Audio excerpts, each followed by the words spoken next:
Islamic scholar الشیخ القاری مبشر حسن کے official channel القرآن مال تجوید کو سبسکرائب کیجئے، جہاں پر سکھلایا جائے گا نورانی قاعدہ، تجوید، قرأت، کمپیوٹر قرآن، وظائف اور پیش کی جائیں گی طلبہ کی ایکٹیویٹیز۔ نوٹ یا ووٹ کے لیے نہیں ہے، نہ ہمارا ایجنڈا ووٹ ہے، نہ ہمارا ایجنڈا نوٹ ہے۔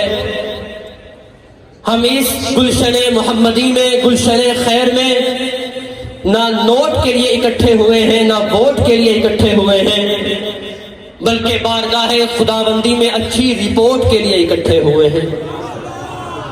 اور ہم اپنے رب کو، روٹھے ہوئے رب کو منانے کے لیے ان اہل اللہ کے قدموں میں آ کر بیٹھے ہیں، اور یہ وقت ہے کہ اللہ کو منایا جائے۔ غالباً احادیث پاک میں آتا ہے کہ قیامت کی نشانیوں میں سے ایک نشانی یہ بھی ہے کہ مہنگائی ہو جائے گی، قیمتیں آسمان سے باتیں کریں گی۔ یقیناً یہ ہمارے شامت اعمال کا نتیجہ ہے، اور ہر تکلیف اور دکھ اللہ ہی دور کرتے ہیں۔ یہ نظریہ تو ہمارا تھا ہی تھا، ہم نے اس پر عمل کرتے ہوئے کمیونسٹ لوگوں کو بھی دیکھا، کافروں کو بھی دیکھا کہ جب کورونا آیا تو چین جیسا ملک جو ایتھیسٹ ہے، منکرین خدا ہیں، خدا کو نہیں مانتے، کسی مذہبی آسمانی کتاب کو نہیں مانتے، وہ بھی چینی صدر اور وزیر اعظم چین میں مسلمانوں کی مسجدوں میں جاتے ہوئے ہمیں دکھائی دیا کہ ہم نے تمام ٹیکنالوجی، تمام ادویات، ڈاکٹر، اطباء دنیا سے بلوا لیے، میڈیکل کی ٹیم بلوا لی، لیکن یہ کورونا تھمنے میں نہیں آ رہا۔ ہم جو کر سکتے تھے کر گزرے، لیکن لوگوں کی ہلاکتیں ہوتی چلی جا رہی ہیں۔ چین کا صدر اور وزیر اعظم مسلمانوں کی مسجدوں اور امام کے پاس گیا کہ ہم تمہارے ساتھ مل کر اس ہستی کو سجدہ کرنا چاہتے ہیں جس کی تم عبادت کرتے ہو، کہ شاید کہ وہی ہماری یہ تکلیف کو دور کرے۔ حقیقت میں اللہ ہی دور کرتے ہیں۔ شاعر کہتا ہے، کون کہتا ہے کہ خدا نظر نہیں آتا، کون کہتا ہے کہ خدا نظر نہیں آتا، ایک وہی تو نظر آتا ہے جب کوئی نظر نہیں آتا۔ یقیناً ہمارے اکابر کا یہ تجربہ ہے کہ وہ مجلس جس میں صحیح بخاری کی آخری حدیث کا درس دیا جاوے، اس موقع پر جو بھی دعا کی جائے، اللہ کی رحمت سے کامل امید ہے کہ اللہ وہ دعا قبول فرماتے ہیں۔ آئیے مل کر دعا کے لیے اکٹھے ہوتے ہیں کہ اللہ ہمارے وطن عزیز پر رحم فرمائے، ہمیں دینی قیادت نصیب فرمائے، عوام دوست، دین دوست حکمران نصیب فرمائے۔ اب میں ملتمس ہوں اپنے استاد محترم، والد محترم، قائد وفاق المدارس العربیہ پاکستان، قائد مدارس دینیہ، لسان العلماء، آیت الخیر، بقیت السلف، عالم بعمل، جتنے بھی الفاظ بولوں یہ بطور بیٹے کے اپنے باپ کے لیے نہیں ہے، یہ ایک شاگرد کے اپنے استاد کے لیے ہے، جس نے دن و رات، لیل و نہار ان کو دیکھا ہے، پرکشش، پرفریب، آفروں کو ٹھکراتے ہوئے دیکھا ہے، اور ان مقتدر حلقوں میں بیٹھ کر، آنکھوں میں آنکھیں ڈال کر، جرأت کے ساتھ مدارس کا مقدمہ لڑتا ہوا دیکھا ہے کہ جن کے سامنے بڑے بڑے جمہوریت کے علمبرداروں کی ٹانگیں کامتی ہیں، جن کے سامنے بڑے بڑے سیاسی لیڈروں کی زبان گم ہو جاتی ہے، ان کی آنکھوں میں آنکھیں ڈال کر، موت سے بے فکر ہو کر، بے خوف ہو کر، مدارس کا، علماء کا، طلباء کا نہ صرف مقدمہ لڑا ہے بلکہ مقدمہ جیتا ہے۔ میری گواہی کی کوئی حیثیت نہیں، یہی الفاظ رئیس المحدثین مولانا سلیم اللہ خان نے سوات کے میدان میں کھڑے ہو کر بولے تھے، یہی الفاظ شیخ الاسلام مفتی محمد تقی عثمانی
دہلوی دامت برکات العالیہ سے بخاری شریف کی آخری حدیث کا درس ارشاد فرمائیں گے.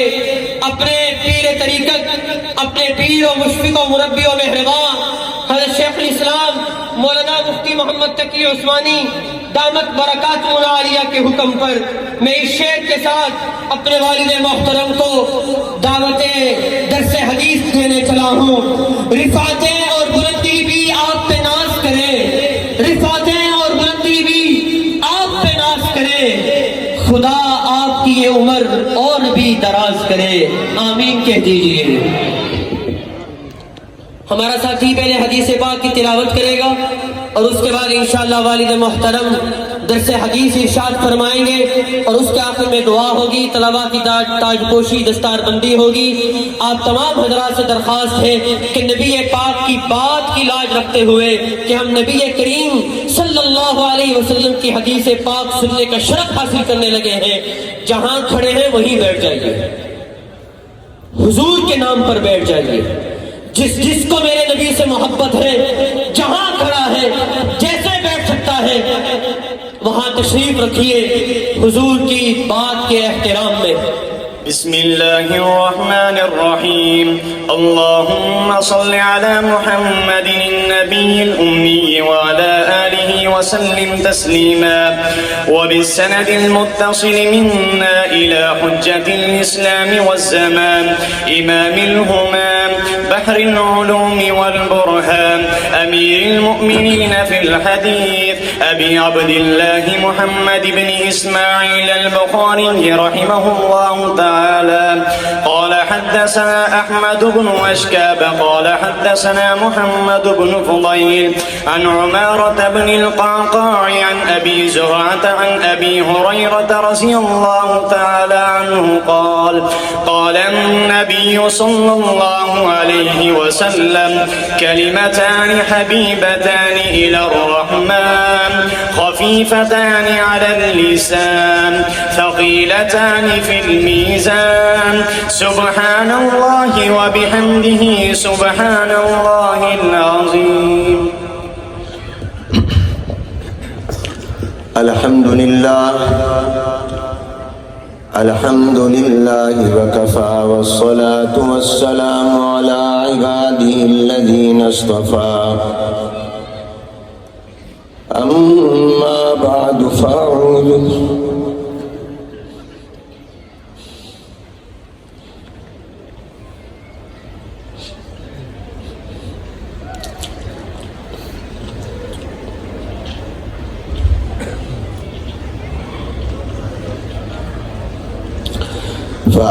فأعوذ بالله من الشيطان الرجيم.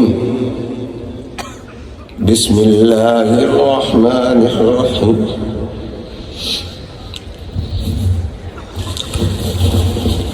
ونضع الموازين القسط ليوم القيامة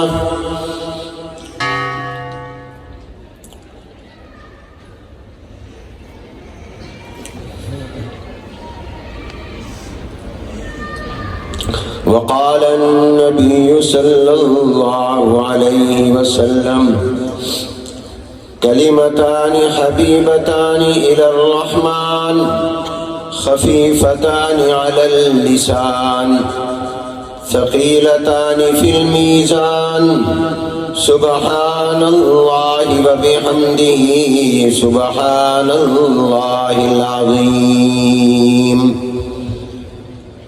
صدق الله العظيم وصدق رسوله النبي الكريم ونحن على ذلك لمن الشاهدين والشاكرين والحمد لله رب العالمين.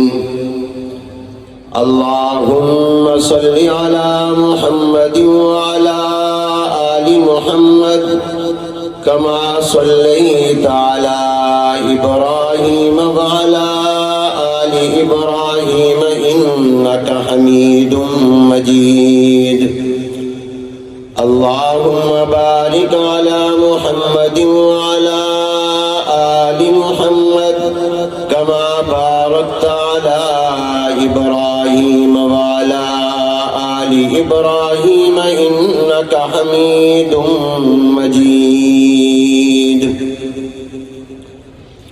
قابل صد احترام حضرات علماء کرام، مشائخ اعظام، بزرگان محترم، شیوخ حدیث، اساتذہ کرام، طلباء عزیز، برادران اسلام، خواتین اسلام، اور میری دعوت و درخواست پر لاہور سے خصوصی طور پر ملتان تشریف لانے والے اور ابھی اس مبارک تقریب میں پہنچنے والے میرے گرامی قدر برادر محترم جناب انجینئر بلیغ الرحمان صاحب گورنر پنجاب، برادران اسلام، السلام علیکم ورحمۃ اللہ وبرکاتہ۔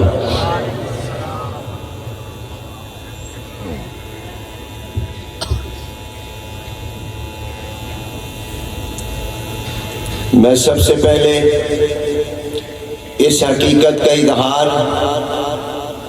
ضروری سمجھتا ہوں کہ اعلان اور پروگرام کے مطابق،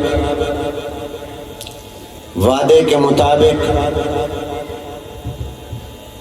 اس اجتماع سے شیخ الاسلام حضرت مولانا مفتی محمد تقی عثمانی صاحب دامت برکاتہم العالیہ نے خطاب فرمانا تھا اور بخاری شریف کی آخری حدیث کا مبارک درس بھی انہوں نے ہی دینا تھا۔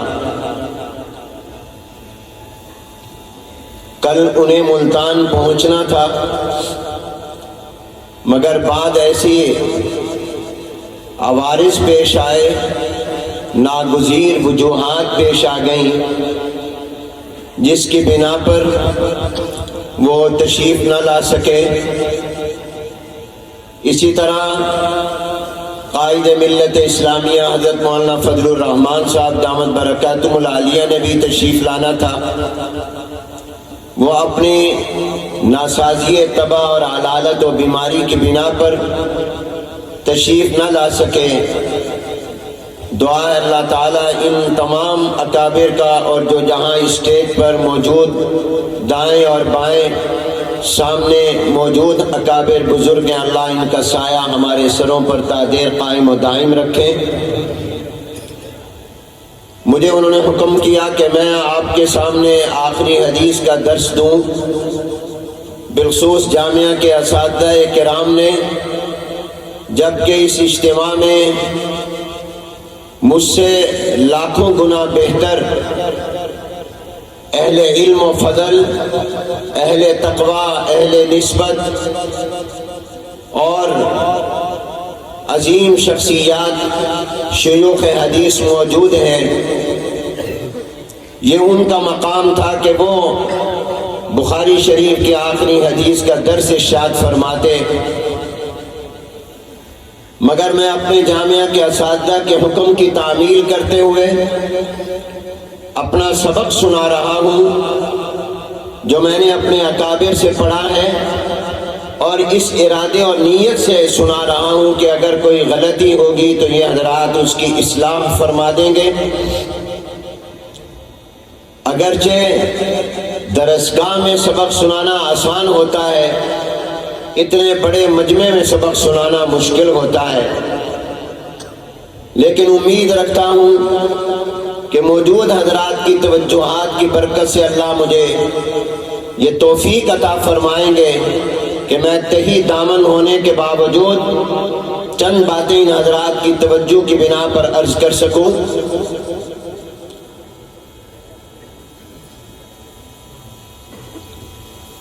یہ مجلس عام مجلس نہیں ہے، اس کی نسبت ہے جناب نبی کریم رحمت عالم حضور اکرم صلی اللہ علیہ وسلم کے ساتھ، اس لیے کہ اہل علم فرماتے ہیں کہ جس مجلس میں جناب نبی کریم صلی اللہ علیہ وسلم کی حدیث مبارکہ پڑھی اور پڑھائی، سنی اور سنائی جائے، اس مجلس کا حکم سرکار کی مجلس کا ہے، جناب نبی کریم صلی اللہ علیہ وسلم کی مجلس کا ہے۔ اس کی نسبت ہے جناب نبی کریم تاجدار مدینہ حضور اکرم صلی اللہ علیہ وسلم کے ساتھ، اور ہمارا ایمان اور عقیدہ ہے کہ جناب نبی کریم صلی اللہ علیہ وسلم سے جس چیز کی نسبت ہو جائے اللہ تعالیٰ اسے بھی اعلیٰ اور افضل بنا دیتے ہیں۔ وہ اگر کوئی ذرہ ہو تو اللہ اس کو آفتاب و ماہتاب بنا دیتے ہیں، وہ کچھ بھی نہ ہو تو اللہ اسے سب کچھ بنا دیتے ہیں۔ میں کہا کرتا ہوں کہ مدینہ منورہ دنیا کے نقشے اور جغرافیے میں پہلے بھی تھا، یہ شہر پہلے سے موجود اور آباد تھا، لیکن جب اس شہر کو نسبت ہوئی جناب نبی کریم حضور اکرم صلی اللہ علیہ وسلم کے ساتھ، اور حضور اکرم صلی اللہ علیہ وسلم کے پاؤں مبارک اس شہر کی مٹی پر پہلی مرتبہ جب لگے تو اس شہر کا نام بھی بدل گیا، اس کا مقام بھی بدل گیا۔ نام اس کا پہلے یثرب تھا، وہ یثرب منع کر دیا گیا، حالانکہ قرآن میں بھی یہ نام آیا تھا۔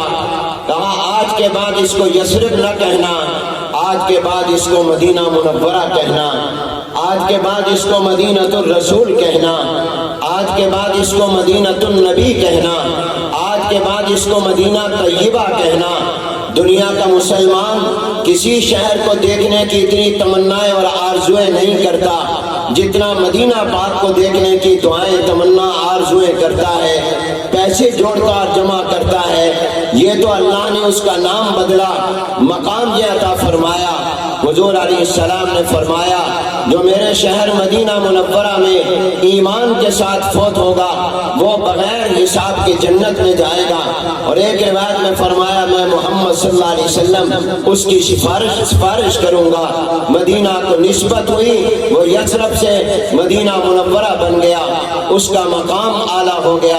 جناب نبی کریم صلی اللہ علیہ وسلم کی نسبت زمانے کو ہی آپ تاریخ کی کتابیں اٹھا کر دیکھیں، حضور علیہ السلام سے پہلے والے دور کو دور جاہلیت کہتے تھے، زمانہ جاہلیت کہتے تھے، لیکن جب اس کی نسبت حضور علیہ السلام کے ساتھ ہوئی اس کا نام بدل گیا، اور اس کو زمانہ جاہلیت نہیں بلکہ خیر القرون بدترین زمانہ بہترین زمانہ بن گیا۔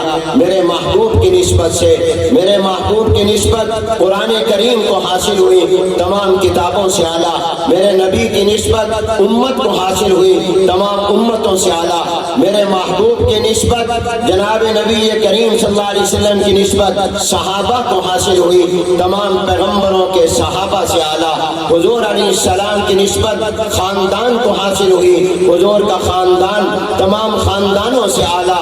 جناب نبی کریم حضور اکرم صلی اللہ علیہ وسلم کی نسبت جس چیز کو حاصل ہو جائے وہ سب سے اعلیٰ ہو جایا کرتی ہے۔ میں آپ کے ایمان کو تازہ کرنے کے لیے چاہتا ہوں آپ اپنی زبان سے یہ بات ذرا کہہ دیں، میں کہلوایا کرتا ہوں دل و دماغ میں اتر جائے، آپ سارے میرے ساتھ ایک جواب مجھے دے دیں، سب سے اعلیٰ کہو ہمارے پیغمبر کی صورت۔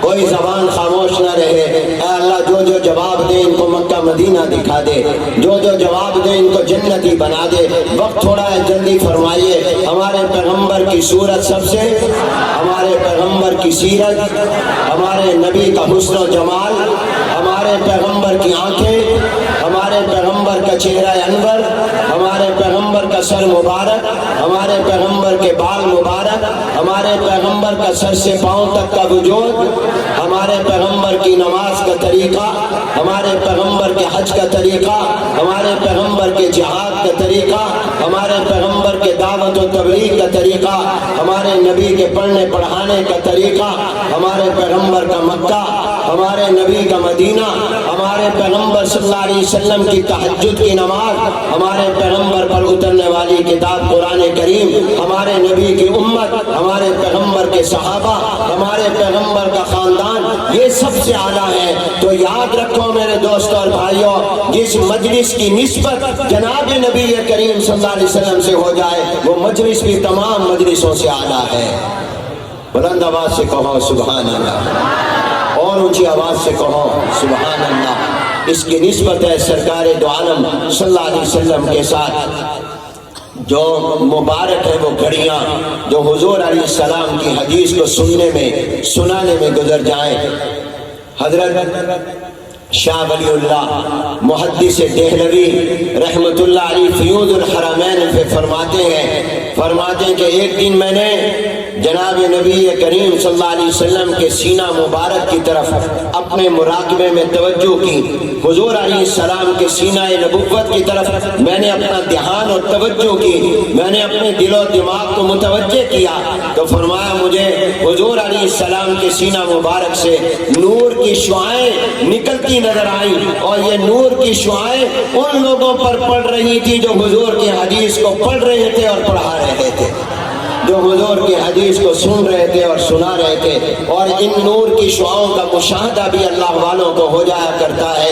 ایک بزرگ اور عالم گزرے ہیں شیخ عبدالعزیز دباغ رحمت اللہ علیہ، یہ ان پڑھ تھے، یہ عالم نہیں تھے، پڑھے لکھے نہیں تھے، لکھنا پڑھنا نہیں جانتے تھے، لیکن قرآن کے حافظ بھی نہیں تھے، لیکن جب قرآن کریم کوئی پڑھتا تو ان کو پتہ چل جاتا، جب حدیث پڑھتا تو پتہ چل جاتا۔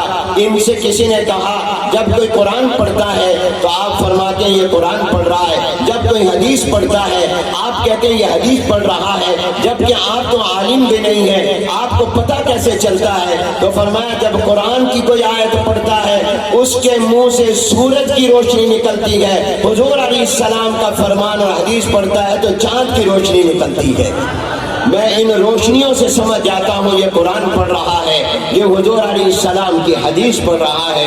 تو میرے دوستو یہ نور کی شعائیں حدیث پڑھنے پڑھانے والوں کو مل رہی ہیں۔ آپ بھی حضور کی حدیث پڑھنے آئے گئے، آج ابھی حضور کی حدیث پڑھیں گے، سن بھی رہے ہیں، انشاءاللہ یہ نور کی شعائیں، یہ نور آپ تک بھی پہنچے گا، یہ روشنی آپ تک بھی پہنچے گی۔ مولانا فضل الرحمان گنج مراد آبادی رحمت اللہ علیہ، جن کا نام مولانا فضل الرحمان گنج مراد آبادی اکثر لکھا گیا ہے، ان کے بارے میں حضرت مولانا سید ابو الحسن ندوی رحمت اللہ علیہ فرماتے ہیں کہ ایک جگہ پر آئے اور اس جگہ پر کھڑے ہو کر کہنے لگے کہ اس جگہ سے مجھے نور کی شعائیں آسمان تک جاتی نظر آ رہی ہیں، اور آسمان سے نور اس زمین کے ٹکڑے تک آتا نظر آ رہا ہے، پتہ کرو یہ جگہ کون سی ہے۔ جب تحقیق کی گئی تو پتہ چلا کہ دہلی کے محدث دہلوی شیخ عبدالحق رحمت اللہ علیہ یہاں بیٹھ کر حضور کی حدیث پڑھایا کرتے تھے، اس لیے یہاں سے انوارات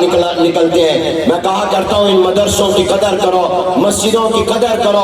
جب مسجدوں میں اللہ کی عبادت ہوتی ہے، مدرسوں میں قرآن پڑھا جاتا ہے، جب حدیث پاک پڑھی جاتی ہے، درود پاک پڑھا جاتا ہے، پورے علاقے پر نور نازل ہوتا ہے، پورے علاقے پر رحمتیں نازل ہوتی ہیں، پورے علاقے سے اللہ مصیبتوں کو ٹال دیتا ہے، اللہ تکلیفوں کو ہٹا دیتا ہے۔ یہ مدرسے صرف اپنی جگہ نہیں، پورے محلے شہر علاقے ملک کے لیے اللہ کی نعمت اور رحمت ہے۔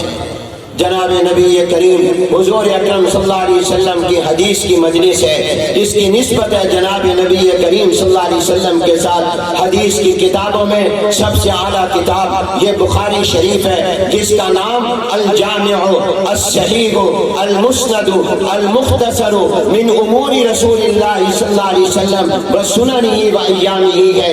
اس کو بخاری تو اس لیے کہتے ہیں کہ لکھنے والے امام بخاری تھے، بخارا کے رہنے والے تھے، ازبکستان کے رہنے والے تھے، ورنہ اس کا نام بخاری نہیں ہے۔ جامع صحیح مسند مختصر حضور کی زندگی کے بارے میں یہ اس کا پورا نام ہے۔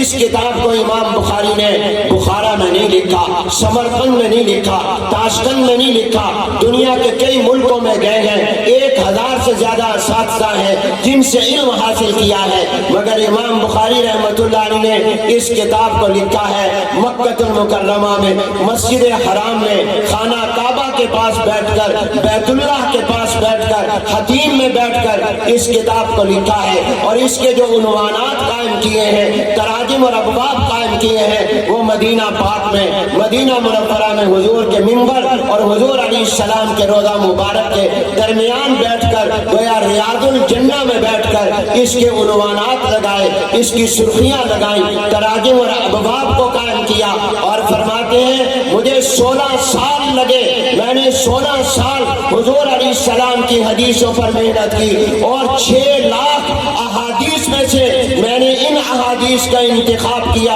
جو تقریباً 8,000 ہیں. ان کے احادیث کا انتخاب کر کے میں نے 16 سال میں ان کو لکھا اور فرماتے ہیں اس پورے 16 سال کے اندر ایک دن کا بھی روزہ نہیں چھوڑا. پورے 16 سال میں نے روزہ رکھ کر یہ کتاب لکھی ہے. سبحان اللہ کہو. 16 سال روزے رکھے. ہر حدیث کے لکھنے سے پہلے 2 رکعت نفل پڑھے. استخارہ کیا اللہ یہ تیرے محبوب پیغمبر کا فرمان ہے, میری تحقیق کے مطابق یہ تیرے نبی کا عمل ہے, یہ تیرے محبوب پیغمبر کی بات ہے. اب تو میرے دل میں ڈال دے کہ میں صحیح سمجھا یا غلط سمجھا. اللہ کی طرف سے اشارہ ہوا تو پھر امام بخاری رحمۃ اللہ علیہ نے اس کے اندر حدیث کو لکھا ہے. 16 سال جس کتاب کو امام بخاری نے مرتب کیا, جس کے اندر 16 سال روزے رکھے, جس میں امام بخاری نے تقریباً 16,000 رکعتیں پڑھی, اس لیے کہ 8,000 حدیثیں ہیں.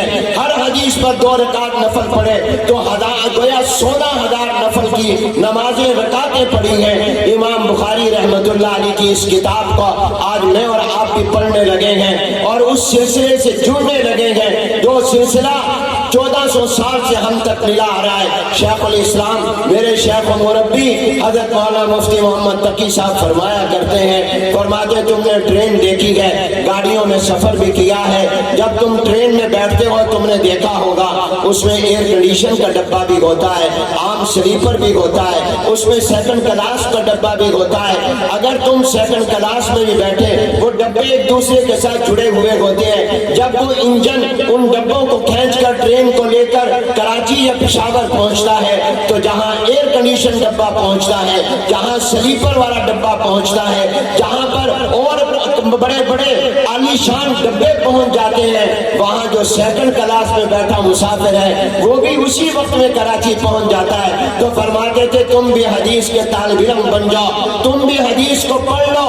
تاکہ حدیث کے اس سلسلے میں جو ایئر کنڈیشن لوگ تھے, محدثین اور فقہا تھے, مجتہدین تھے, ائمہ تھے, جنہوں نے زندگیاں اس میں گزار دی, جب ان کی گاڑی اور ان کے ڈبے کے ساتھ تم اپنا ڈبہ جوڑ دو گے, جب ان کی گاڑی جنت میں پہنچے گی تم بھی جنت میں پہنچ جاؤ گے انشاءاللہ.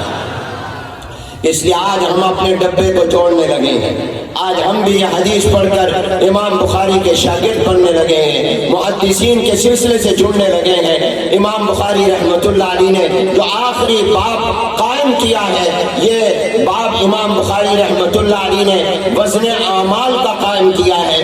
امام بخاری رحمۃ اللہ علیہ کی عادت ہے وہ اپنے الفاظ کو عنوان نہیں بناتے, وہ اکثر قرآن کی آیات کو یا حضور کی احادیث کو یا سلف صالحین کے قول کو عنوان بناتے ہیں, اشارہ کرتے ہیں کہ میرے لفظوں میں برکت نہیں, جو قرآن میں برکت ہے, حدیث میں جو برکت وہ میرے لفظوں میں نہیں, جو بزرگوں کی باتوں میں برکت وہ میرے الفاظ میں نہیں. یہاں بھی قرآن کی آیت کو عنوان بنایا اور قرآن کی آیت یہ ہے بسم اللہ الرحمن الرحیم وَنَزَعُ الْمَوَازِينَ الْقِسْطَ لِيَوْمِ الْقِيَامَةِ. اللہ تعالیٰ فرماتے ہیں ہم انصاف کے ترازو اور ایک معنی کے مطابق انصاف قائم کرنے کے لیے ہم قیامت کے دن ترازویں رکھیں گے. میدان محشر ہوگا, حساب و کتاب ہوگا, نیکیوں اور گناہوں کو تولا جائے گا, ہر ایک کا گناہ بھی تولا جائے گا, نیکی بھی تولی جائے گی. ہم ترازویں قائم کریں گے اور اس کے اندر جس کی نیکیوں کا پلڑا بھاری ہو گیا وہ کامیاب ہو جائے گا,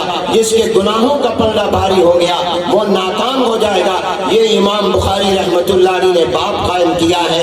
اس سے مقصد امام بخاری کا ایک عقیدے کا بتانا ہے. عقیدہ یہ ہے اہل سنت والجماعت کا کہ قیامت حق ہے, قیامت کا حساب و کتاب حق ہے, میزان عدل حق ہے, ترازو حق ہے, سچ ہے. اللہ نے جو کہا ہم ایمان لاتے ہیں کہ نیکیوں بھی تو تولا جائے گا, گناہ کو بھی تولا جائے گا. ایک پرانے زمانے میں گروہ تھا, فرقہ تھا جس کو معتزلہ کہتے ہیں. آج اس نام کا فرقہ نہیں ہے, آج اس نام کا گروہ نہیں ہے. میرے دوست ایک بات یاد رکھو, حق ہمیشہ قائم رہتا ہے, حق والے بھی ہمیشہ قائم رہتے ہیں, باطل بھی مٹ جاتا ہے, باطل والے بھی مٹ جاتے ہیں. ان الباطل کان زہوقا, باطل مٹنے کے لیے آیا. آج معتزلہ کو کوئی نہیں, اس کا نام فرقہ نہیں ہے, جہمیہ نہیں ہے, مرجیہ نہیں ہے, کرامیہ نہیں ہے, یہ سب ختم ہو گئے. اہل سنت والجماعت باقی ہے. جس نے امام احمد بن حنبل کو کوڑے مارے تھے اس اس کا نام و نشان کوئی نہیں جانتا. امام احمد بن حنبل آج بھی زندہ ہے, قیامت تک زندہ رہیں گے انشاءاللہ. میرے دوستو, معلوم ہوا کہ کبھی باطل ہمیشہ نہیں رہتا. ان کا عقیدہ یہ تھا, ان کا نظریہ یہ تھا, وہ عقل کی بنیاد پر کہتے تھے کہ کوئی نہیں تولا جائے گا, اس لیے کہ نماز کوئی کبھی نہیں تول سکتا, نماز الگ نظر نہیں آتی, روزہ الگ وجود نہیں رکھتا, قرآن کی تلاوت الگ موجود نہیں, اللہ کا ذکر الگ موجود نہیں, درود پاک الگ موجود نہیں, سچ الگ موجود نہیں. کبھی آپ نے نہیں کہا دکاندار کو میری نماز تول دے, میرا قرآن کی تلاوت تول دے, یہ میرا ذکر تول دے, اس لیے کہ اس کا الگ وجود نہیں ہے, وہ حصی نہیں ہے, وہ جوہر نہیں ہے, وہ عرض ہے, اور عرض کو نہیں تولا جا سکتا. اس لیے انہوں نے انکار کر دیا. کہا جہاں قرآن یا حدیث میں تولنے کی بات آتی ہے اس سے مراد عدل و انصاف ہے کہ اللہ تعالیٰ انصاف کریں گے, تولنے کا انکار کر دیا. جبکہ قرآن میں اللہ نے واضح کہا والوزن یومئذ الحق, قرآن میں اللہ نے کہا فمن ثقلت موازینہ فاولئک هم المفلحون ومن خفت موازینہ فاولئک الذین خسروا انفسهم, اور قرآن میں اللہ نے کہا ونزع الموازین القسط لیوم القیامہ. میرے محبوب پیغمبر سے فرمایا تولا جائے گا. انہوں نے انکار کیا, انکار عقل کی بنیاد پر کیا کہ سمجھ میں بات نہیں آئی, دماغ میں نہیں آئی, اس لیے انکار کر دیا. امام بخاری نے ان کا رد کیا اور اہل سنت کا عقیدہ ثابت کیا اور کہا ہمارا ایمان ہے ان اعمال بنی آدم وقولهم یوزن. امام بخاری نے اس قول کو بھی اختیار نہیں کیا کہ نامہ اعمال کو تولا جائے گا.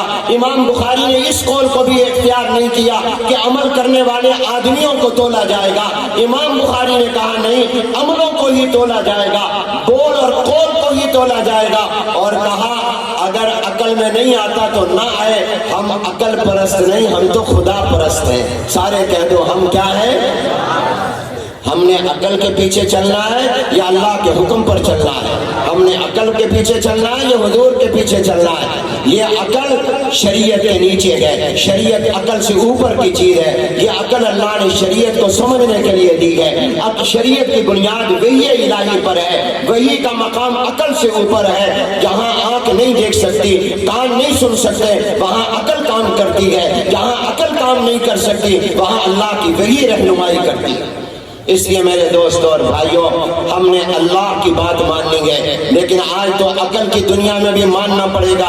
علامہ انور شاہ کشمیری رحمت اللہ علیہ فرمایا کرتے تھے یہ دنیا ختم نہیں ہوگی, قیامت نہیں آئے گی جب تک کہ اللہ تعالیٰ عقلوں کی بنیاد پر بھی منوا نہیں لے گا کہ قرآن سچا ہے, میرے نبی کا فرمان سچا ہے. اس زمانے میں تو یہ بات لوگ کرتے تھے. آج آپ دیکھیں آراز کو تولا جا رہا ہے, آج گرمی کو تولا جا رہا ہے, سردی کو تولا جا رہا ہے. گرمی الگ وجود نہیں رکھتی, سردی الگ وجود نہیں رکھتی. آج تھرما میٹر سے بخار کو تولا جا رہا ہے, وہ بتا دیتا ہے تمہارے جسم میں گرمی کتنی ہے. آج شوگر کو ناپا جا رہا ہے کہ تمہیں 101 شوگر ہے, نارمل ہے یا تمہاری زیادہ شوگر ہے. آج بجلی اور گیس کو تولا جا رہا ہے. کتنے آلات اور میٹر آ گئے ہیں, جبکہ بجلی کا الگ وجود نہیں, گیس کا الگ وجود نہیں, گرمی سردی کا الگ وجود نہیں. ہوا کو تولا جا رہا ہے. اگر آج کا انسان اللہ کے دیے ہوئے دماغ اور عقل کو استعمال میں لا کر گرمی تول سکتا ہے, ہوا کو تول سکتا ہے, سردی کو تول سکتا ہے, بخار کو تول سکتا ہے,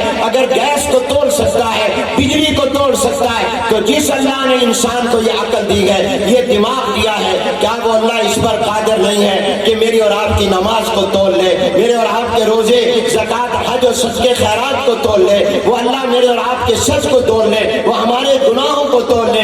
اللہ تو اتنا قادر مطلق ہے کہ اہل علم فرماتے ہیں آدم علیہ السلام سے لے کر آج تک جتنے مرد انسان پیدا ہوئے اور جتنے قیامت تک پیدا ہوں گے, جس شکل پر اللہ نے ایک انسان کو ایک مرتبہ پیدا کر دیا, اس شکل پر اللہ نے دوبارہ کسی انسان کو پیدا نہیں کیا. حضرت حوا سے لے کر آج تک جس عورت لڑکی کو اللہ نے جس شکل پر پیدا کر دیا وہ خواہ قبر میں چلی گئی ہو, اس شکل پر اللہ نے دوبارہ کسی عورت کو پیدا نہیں کیا. یہ اللہ تبارک و تعالی کا فضل اور کرم ہے کہ اس کی طاقت و قدرت ہے. میرے ہاتھ کی لکیریں, آپ کے ہاتھ کی لکیریں دنیا کی لکیروں سے مختلف ہیں. آج فنگر پرنٹ دنیا ترقی کے باوجود لیتی ہے, دستخط نہیں, انگوٹھا لگاؤ. کیوں انگوٹھا لگائیں؟ کہا جا جال سازی پکڑ لیں گے. اس انگوٹھے کے اوپر کے حصے میں میرے رب نے جو نقشہ بنایا ہے وہ نقشہ کوئی نہیں بنا سکتا, اس میں جال سازی نہیں ہو سکتی. ہر ایک کے انگوٹھے کے اوپر کے حصے کی لکیریں دنیا کے تمام انسانوں کے انگوٹھے کی لکیروں سے الگ اور مختلف ہیں. سبحان اللہ کہہ دو, یہ میرے رب کی قدرت ہے. اس لیے میرے دوستوں اور بھائیوں, میں آپ زیادہ وقت نہیں لیتا, ابھی دستار بندی ہے. ہمارے پیارے دوست محترم بلیغ الرحمان صاحب کا بیان ہونا ہے. آپ نے ان کو دیکھا, اللہ ہمیں اس طرح کے حکمران عطا فرمائے. مجھے ان سے محبت ہے, آپ بھی ان سے محبت کریں. یہ بہاولپور سے رہنے والے ہمارے وسیب اور علاقے کے ہیں, پہلے بھی خیر و مدارس تشریف لائے گئے. یہ ایسا گورنر ہے کہ مصلے پر کھڑے ہو کر نماز فرض بھی پڑھا سکتے ہیں, جمعہ بھی پڑھا سکتے ہیں, عیدین بھی پڑھا سکتے ہیں. اللہ ہمیں ایسے حکمران جس کے چہرے سنت کے نور سے چمک رہے ہوں, جو صاحب علم ہیں, جن کے کارنامے میں عرض کروں, ان کا اتنا بڑا ایک عظیم الشان کارنامہ جو ان کے لیے صدقہ جاریہ ہے. انہوں نے اپنے دور میں جب یہ وزیر تعلیم تھے, انہوں نے اسلام آباد میں بھی اور رابطہ کر کے دوسرے صوبوں میں بھی بعد میں انہوں نے سکولوں میں قرآن کی تعلیم کو لازمی کروایا کہ 1 سے 5ویں تک ناظرہ قرآن کریم, 6 سے 12ویں تک قرآن کا ترجمہ. پھر انہوں نے جب وزیر تعلیم تھے ہم سے کہا 5 وفاق مختلف مکاتب فکر کے ایک عالم کو بطور نمائندہ تھے. ہم نے وفاق المدارس کی طرف سے مولانا منظور مینڈل دامت برکاتہم کا نام دیا. 2 سے 2.5 سال ہمارے محترم بلیغ الرحمان صاحب کی نگرانی میں انہوں نے قرآن کریم کا ترجمہ مرتب کیا تاکہ پاکستان کے مسلمانوں کو ایک ترجمہ مل جائے, اور سکولوں میں جب قرآن کا ترجمہ لازمی ہو کوئی یہ سوال نہ اٹھائے یہاں اہل سنت دیوبندیوں کا ترجمہ پڑھائیں یا اہل سنت بریلویوں کا پڑھائیں یا اہل حدیثوں کا پڑھائیں یا جماعت اسلامی کا پڑھائیں یا کسی اور کا پڑھائیں. انہوں نے کہا ایک قرآن کا ترجمہ اکٹھا علماء مل کر تیار کر دیں تاکہ ہم وہ سکولوں میں پڑھائیں. الحمدللہ ان کی کوششوں سے علماء نے قرآن کا ایک متفقہ ترجمہ قرآن 2 سے 2.5 سال محنت کر کے تیار کر کے دے دیا, جو انشاءاللہ سکولوں میں جاری ہو رہا ہے. سبحان اللہ کہتے ہیں.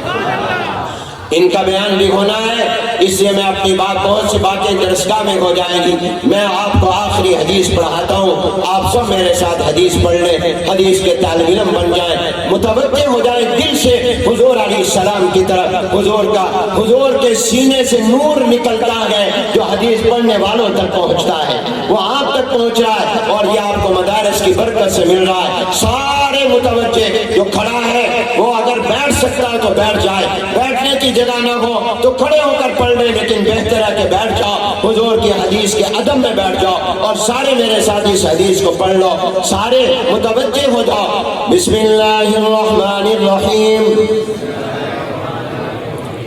قال النبی صلی اللہ علیہ وسلم. بلند آواز سے پڑھو, اونچی آواز سے پڑھو, فرشتے گواہ ہو رہے ہیں. جہاں تک جاؤ گے آواز جائے گی, فضا بھی گواہ ہو جائے گی. بلند آواز سے پڑھو. قال النبی صلی اللہ علیہ وسلم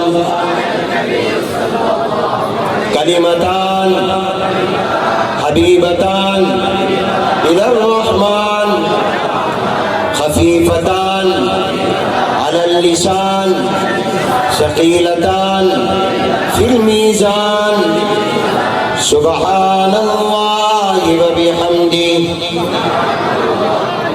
سبحان اللہ العظیم سبحان اللہ وبحمدہ سبحان اللہ العظیم سبحان اللہ وبحمدہ سبحان اللہ العظیم. جناب نبی کریم حضور اکرم صلی اللہ علیہ وسلم نے ارشاد فرمایا, 2 کلمے مراد کلام ہیں, رحمان کو بہت پسند ہے. اللہ نہیں فرمایا, فرمایا رحمان کو, تاکہ اشارہ ہو کہ جو ان کو پڑھے گا رحمان کی رحمت ان پر نازل ہو, رحمت کی تجلیاں آئیں گی, اس لیے رحمان فرمایا. اور یہ بھی رحمان کی شان ہے, معمولی نیکی پر بڑا ثواب دے دینا. فرمایا رحمان کو پسند ہے. پھر پسند ہیں بہت بڑے، پہلے ہی فرمانی 2 کلمے ہیں، کوئی لمبی چوڑا وظیفہ نہیں ہے، ایک تسبیح حضور بتانے لگے، شوق پیدا کیا، 2 کلمے ہیں، رحمان کو پسند ہے یہ بھی، اور ان کا پڑھنے والا بھی رحمان کو پسند ہے، زبان پر ہلکے پھلکے ہیں، بچہ بھی ادا کر لے گا، مگر قیامت کے دن ترازو میں بھاری ہے۔ اسی سے ثابت کر دیا بھاری تب ہوں گے جب وزن ہوگا، معلومات تولا جائے گا۔ اور ایسی حدیث لائے جس میں قول کا تولنا بھی ثابت، عمل کا تولنا بھی ثابت، کیوں؟ اس لیے کہ یہ سبحان اللہ قول ہو گیا اور زبان کا عمل ہے، اس سے عمل بھی ہو گیا، تو فرمایا قول بھی تولا جائے گا، عمل بھی تولا جائے گا۔ اور وہ پھر شوق پیدا کر کے بتایا، فرمایا وہ کون سے 2 کلمے ہیں؟ پھر پڑھ لو، سبحان اللہ و بحمدہ، سبحان اللہ العظیم، سبحان اللہ و بحمدہ، سبحان اللہ العظیم۔ اللہ عیبوں سے پاک ہیں، تمام کمالات کے جامع ہیں۔ وقت نہیں کہ میں اس کی تفصیل میں اب بیان کروں، پھر کبھی صحیح، لیکن 4-5 باتیں خلاصے کے طور پر عرض کرتا ہوں۔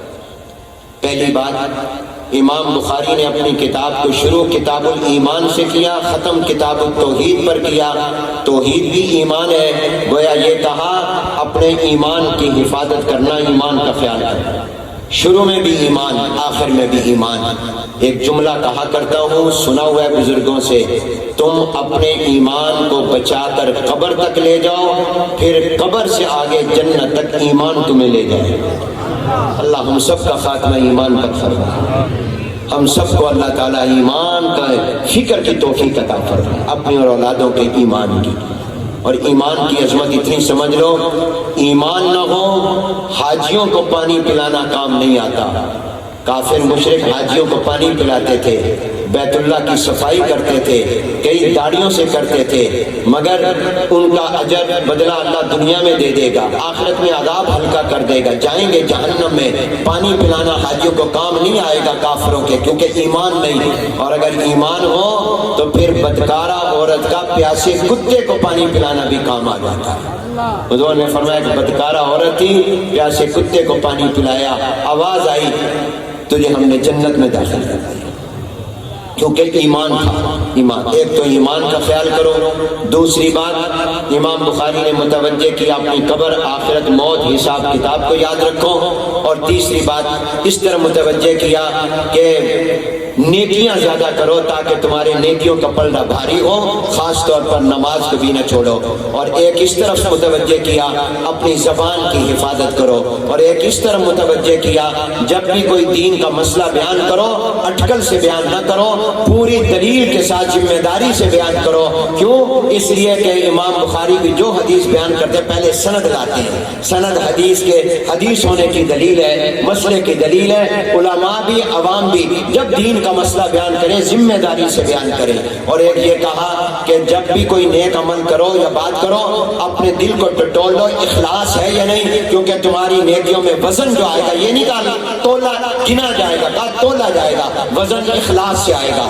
اللہ کی رضا کے لیے کرو گے تو اس کے اندر وزن آئے گا، اللہ کی رضا کے لیے نہیں ہوگا تو وزن نہیں ہوگا۔ اور آخری بات یہ کہی کہ اپنی زبانوں کو اللہ کی تسبیح اور ذکر سے آباد رکھا کرو، تر و تازہ رکھا کرو۔ اللہ تعالیٰ اس کو قبول فرمائے۔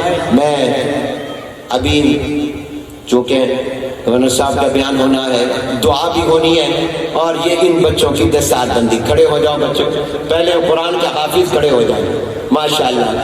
یہ سارے آپ ذرا دیکھو ان کی طرف اور کہو مبارک مبارک۔ یہ تقریباً خیر المدارس سے اور اس کی شاخوں سے 250 کے قریب قرآن کے حافظ ہیں جو اس سال گورنر صاحب تیار ہو کے جا رہے ہیں۔ 300 قرآن کے حافظ ہیں جو خیر المدارس کی شاخوں سے، 300 قرآن کے حافظ۔ بیٹھ جاؤ، بچیاں جو ہیں وہ تعلیم النساء میں وہ الگ ہیں۔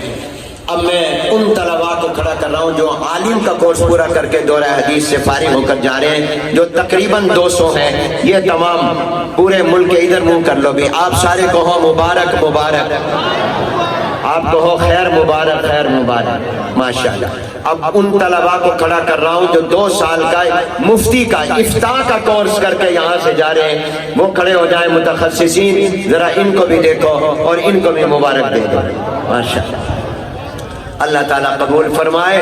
میں شکر گزار ہوں حضرت مفتی حسن صاحب، ہمارے خواجہ خواجگان خانقاہ سراجیہ کندیہ شریف کے سجادہ نشین حضرت مولانا خواجہ خلیل احمد صاحب دامت برکاتہ، ان کے ابا جان خیر المدارس کو اپنا مدرسہ سمجھتے تھے، ہر پروگرام میں تشریف لاتے تھے، ان کا بھی شکر گزار ہوں۔ جتنے بھی اسٹیج پر علماء موجود ہیں، مولانا رشید احمد شاہ جمالی صاحب، حضرت مولانا قاری محمد طیب صاحب، مولانا زبیر احمد صدیقی صاحب اور ہمارے اساتذہ کرام، ان سب کا شکر گزار ہوں۔ ہمارے ملتان کے کمشنر چودھری صاحب ہمارے بڑے پیارے دوست ہیں، ان کو میں نے دعوت دی، محبت سے آئے، ہم ان سب کے شکر گزار ہیں۔ ملتان انتظامیہ کے، پولیس کے، وابطہ کے، تمام محکموں کے، بلدیہ کے، کارپوریشن کے، صفائی کے عملے کے، جنہوں نے ہمارے ساتھ تعاون کیا۔